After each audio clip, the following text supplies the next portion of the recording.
दोस्तों जय हिंद, वंदे मातरम। मेरा नाम है सौरभ महेश्वरी और आप देख रहे हैं ज्ञान जरा हट के। और आज इस वीडियो में हम लोग बात करने जा रहे हैं बंकर बस्टर बम्स के बारे में, क्योंकि मेरे हिसाब से खबर तो आप लोगों ने सुनी ली होगी, और अगर नहीं सुनी तो भैया बंकर बस्टर बम्स को लेके इस वक्त मार्केट में सबसे बड़ी खबर ये है कि भैया आज से कुछ दिन पहले अमेरिका द्वारा ईरान के अंदर गिराए गए बंकर बस्टर बम के कमाल और उसकी वजह से ईरान वालों का हुआ हाल देखने के बाद में हमारी ये जो भारत सरकार है, हमारी भारत सरकार ने ये फैसला लिया है कि भैया हम भी यानी कि भारत भी अब बंकर बस्टर बम बनाएगा। और सच कहूँ तो मेरे हिसाब से हम लोगों को इसकी जरूरत भी है, क्योंकि हाल ही में जब भारत और पाकिस्तान के बीच में कॉन्फ्लिक्ट हुआ तो उस कॉन्फ्लिक्ट के दौरान साल 1947 में मोहम्मद अली जिन्ना द्वारा बनाए गए सुलभ शौचालय के अंदर जो ये भाड़े की फौज है, इस भाड़े की फौज का ये जो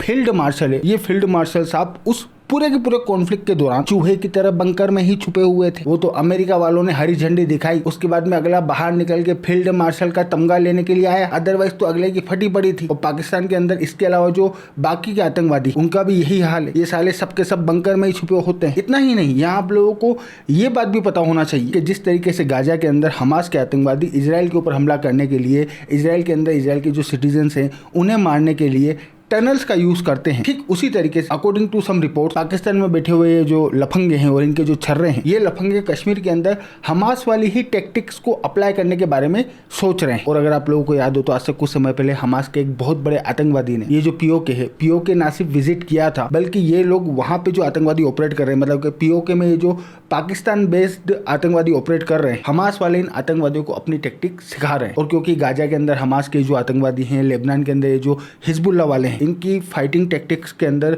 ये टनल्स का बहुत महत्वपूर्ण रोल है। इस वजह से इस बात के बहुत ज्यादा चांसेस हैं कि आने वाले समय में हम लोगों को ये जो हमारा पीओके है, पीओके के अंदर भी हम लोगों को बहुत सारी टनल्स देखने को मिल सकती है, प्लस बंकर्स भी हम लोगों को देखने को मिलेंगे। सो अगर वहाँ पे टनल्स बनती है, अगर वहाँ पे बंकर्स बनते हैं, तो उन्हें खत्म करने के लिए हम लोगों को भी बंकर बस्टर बम्स की जरूरत लगेगी। अब हमारे और अमेरिका के बीच में उस तरीके के संबंध तो है नहीं जिस तरीके के संबंध इजराइल और अमेरिका के बीच में है, जो कि हमारी रिक्वेस्ट पे अमेरिका वाले तुरंत प्रभाव से बम गिराने के लिए आ जाएंगे। ऐसा किसी सूरत में नहीं होने वाला। हम लोगों को अपना खुद का देखना है, और शायद यही वो मेन रीजन है जिसकी वजह से भारत सरकार की ओर से ये फैसला लिया गया है कि भैया अब अपने को भी बंकर बस्टर बम की जरूरत लगेगी, और ये जो बम है ये अपने को अपने घर में ही बनाना है। और सच कहूँ तो ये बहुत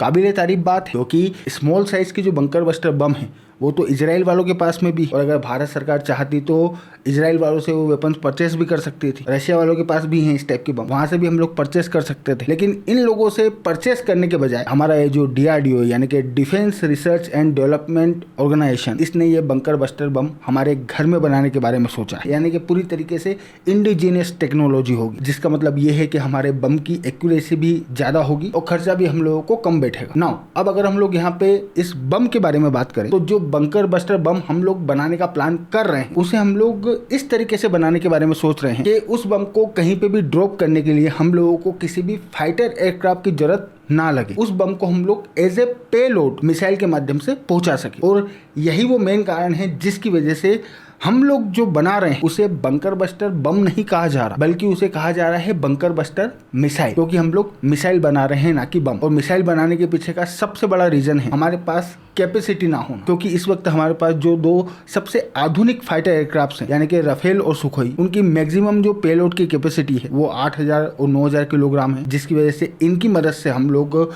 हमारे द्वारा बनाए जाने वाला ये जो बंकर बस्टर बम है उसे ड्रॉप नहीं कर सकते। और ड्रॉप इस वजह से नहीं कर सकते क्योंकि भले ही राफेल की जो कैपेसिटी है वो 9.5 टन की है, लेकिन ये 9.5 टन 14 अलग अलग पॉइंट्स को मिला के, वहीं सुखोई की जो कैपेसिटी है वो 8 टन की है, और ये जो 8 टन का वेटेज है ये 12 अलग अलग पॉइंट्स के ऊपर जाता है। लेकिन ये जो बंकर बस्टर बम हम लोग बनाने के बारे में सोच रहे हैं, इसका टोटल एक्सपेक्टेड वेट होगा लगभग 8 टन के आसपास, जो कि पूरा का पूरा एक सिंगल पेलोड होगा। इस वजह से इस वक्त हमारे पास जो फाइटर एयरक्राफ्ट हैं, इनफैक्ट जो फ्यूचर में फाइटर एयरक्राफ्ट हमारे पास आएंगे या फिर हम लोग हमारे यहाँ पे डेवलप करेंगे, उनके माध्यम से भी हम लोग इन बम्स को ड्रॉप नहीं कर सकते। इन्हें अगर हम लोग प्लेन की मदद से ड्रॉप करना चाहते हैं तो उसके लिए हम लोगों को जिस तरीके से अमेरिका वालों ने डेडिकेटेडली बॉम्बर्स बनाए हैं, ठीक उसी तरीके से डेडिकेटेड बॉम्बर्स हम लोगों को डेवलप करना पड़ेंगे। बट वो करने बैठेंगे तो फिर तो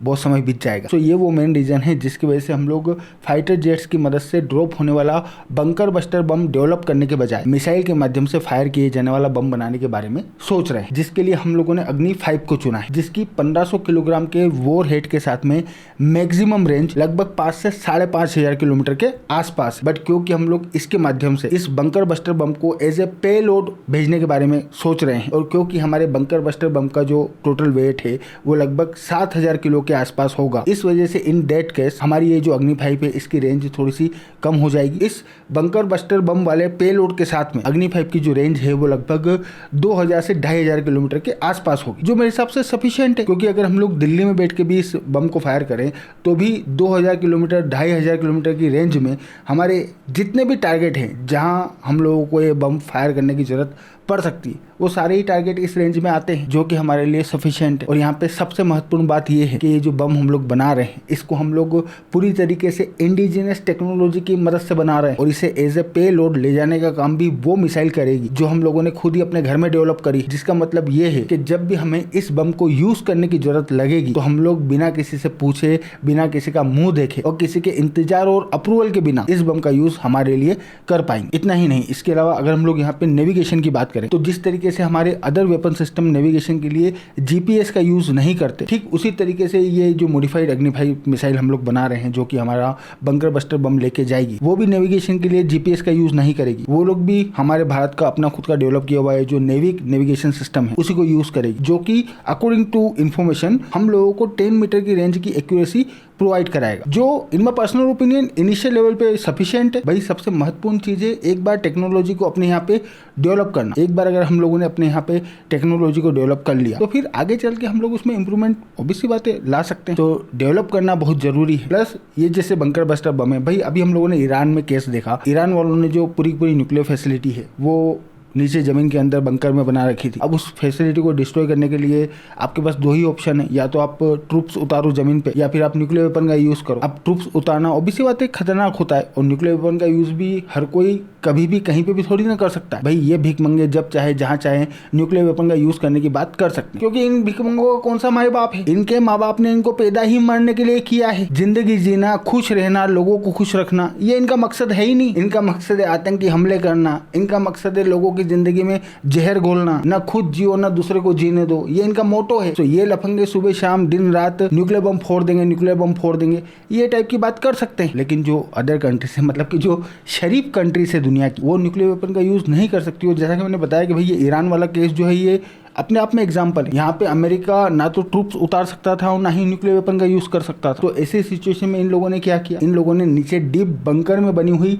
ईरान की न्यूक्लियर साइट को डिस्ट्रॉय करने के लिए बंकर बस्टर बम का यूज किया, जिसकी वजह से काम भी हो गया और रायता भी नहीं फैला। तो अगर हम लोग बंकर बस्टर बम डेवलप कर लेते हैं अच्छी क्वालिटी का, मतलब अनकन्फर्म्ड रिपोर्ट के हिसाब से छोटा मोटा 500 किलोग्राम पेलोड वाला तो इन भिख मंगों के पास में भी, लेकिन 7,000 किलो पेलोड वाला बंकर बस्टर बम अगर हम लोग डेवलप कर लेते हैं तो लिटरली अमेरिका के बाद पूरी दुनिया में हम ही एकमात्र ऐसे देश होंगे जिनके पास इस लेवल के पेलोड वाला बंकर बस्टर बम ना सिर्फ होगा बल्कि उसे डिलीवर करने की टेक्नोलॉजी भी हमारे पास होगी। इस साइज का बम ना तो चाइना के पास है ना ही रशिया के पास। रशिया के पास मैक्स टू मैक्स 1.5 टन का बम है और चाइना के पास भी 1 से 1.5 टन का बम है। सो 7 से 8 टन का बम बनाना और उसे